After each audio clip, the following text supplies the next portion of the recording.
If you've ever just stared at a sentence on your screen, kind of endlessly deleting and retyping the words which and that, trust me, you are not alone. It's a totally universal struggle. But today, we're going to fix that forever. Welcome. Think of this explainer as basically your ultimate grammar cheat sheet for relative pronouns and adjective clauses. We're going to clarify exactly how to build these sentences so you can write with total confidence. Okay, let's dive into this roadmap of our two grammatical worlds. On our agenda today, 1. Essential versus extra information. 2. Pronouns for people. 3. Things, places, and time. 4. The ultimate that trap. And finally, 5. The final grammar review. Starting us off with Section 1, Essential versus Extra Information. This right here is the foundational concept that really organizes our entire understanding of adjective clauses today. But, before we get too deep into the weeds with the rules, let's just make sure we're all starting on the exact same page with a quick definition. A relative pronoun is, simply put, a word used to connect a clause or phrase back to a noun or pronoun. Words like who, whom, which, and that. Basically, they're the bridges connecting our ideas together, completely saving us from speaking like robots in those short, choppy sentences. Now, let's look at this analogy of the two worlds I hinted at earlier. Take a look at these two sentences. Over in the first world, what we call the defining world, we have the teacher who teaches physics is absent today. That little clause, who teaches physics, is absolutely essential. It acts literally like an ID badge. We need it to know exactly which specific teacher is absent. And notice there are no commas here. Now look over at the second world, the non-defining world. Mr. Khan, who teaches physics, is absent today. See, we already know who Mr. Khan is. His name is right there. So the phrase who teaches physics is really just a fun extra fact. And because it's extra information, we surround it with commas. Think of commas as little handles that let you just lift that extra information right out of the sentence without breaking its core meaning.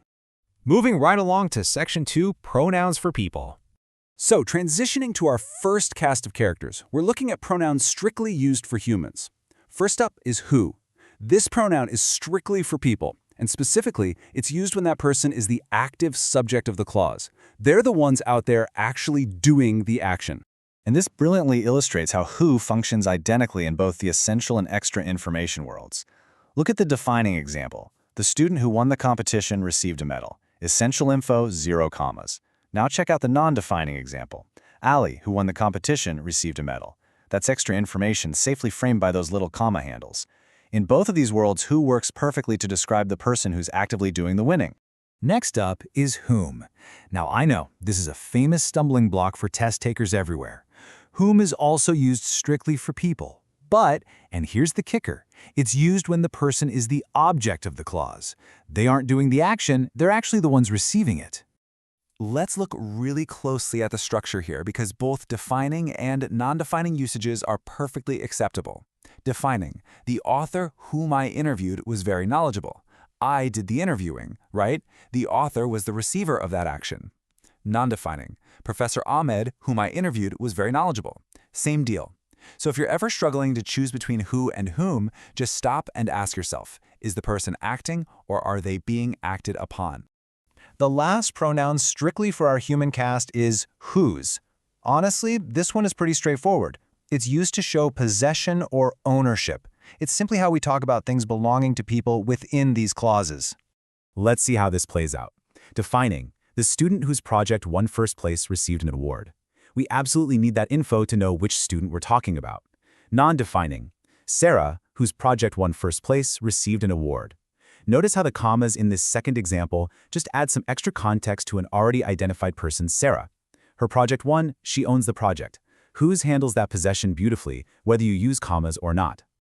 All right, shifting our focus a bit, let's jump into Section 3, Things, Places, and Time. Say hello to which. If who is the specialist for people, well, which is the versatile workhorse of the pronoun world. It's broadly used for things, animals, places, and, this is a big one, even entire ideas. Let's look at how which operates across our examples. We have our standard defining example without commas. The machine which produces electricity is expensive. And we have our non-defining example with commas. The machine which produces electricity is expensive. But look at that third bullet point right there. The experiment failed, which surprised everyone. Which is highly unique because, in non-defining clauses, it can refer back to an entire idea or event.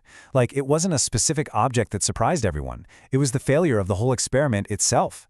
That's actually a super powerful and sophisticated tool to have in your writing toolkit. Next, we're going to group where and when together, mainly because they follow very similar intuitive rules. Where is simply used to specify locations, and when is used to specify points in time. Let's walk through these examples pretty quickly to show that our two worlds rule holds completely steady here. Defining place, the city where I was born. Non-defining place, Kabul, where I was born. Defining time, the year when the company was founded. Non-defining time, 2001, when the company was founded. See? Whether it's an essential identifier or just an extra detail set off by commas, where and when are totally reliable. Now, here's our first minor exception, the word why. It's used after a reason. For example, the reason why he resigned. It's highly preferred in defining clauses, without commas. However, you should normally just avoid it entirely in non-defining clauses. I mean, you wouldn't write the reason, comma, why he resigned, comma, remains unknown. It's incredibly clunky, right? So just keep why firmly parked in your no comma world. Okay, we're approaching the climax of this explainer. Section 4, the ultimate that trap. I want you to actively test your knowledge right now. Take a look at this. Is this sentence correct? My car that I bought last year is electric. Read it out loud to yourself. It sounds somewhat normal, doesn't it? People speak like this all the time in casual conversation. But grammatically? Well, let's find out. Now, what's really interesting about this slide is exactly why that sentence fails. The top sentence with the red X, my car that I bought last year is electric. It is fundamentally flawed. When you are in the non-defining world, remember, the world of extra information surrounded by commas, the word that completely crashes and burns. You literally cannot use it. You have to swap it out for which, as you can see down there by the green check mark. My car, which I bought last year, is electric. So the absolutely crucial point here is this rule. That cannot be used in non-defining adjective clauses. If there's a comma, that is dead to you. You cannot say, my friend that won the prize. It absolutely must be, my friend who won the prize. Memorizing this absolute prohibition of the word that after a comma is literally the ultimate key to passing standardized advanced English exams. It is the #1 trap test makers love to set, for sure. Let's move to and see how this builds into our grand summary. Section 5, the final grammar review. Presenting your ultimate cheat sheet. Just look at the beautiful simplicity of this table. In the defining clause column, that's the essential, no comma world, every single pronoun gets a nice green check mark. You can freely use who, whom, whose, which, where, when, that, and why.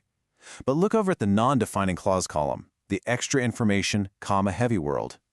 Almost everything is fine, but that gets a massive, unmistakable red X, and why is practically non-existent.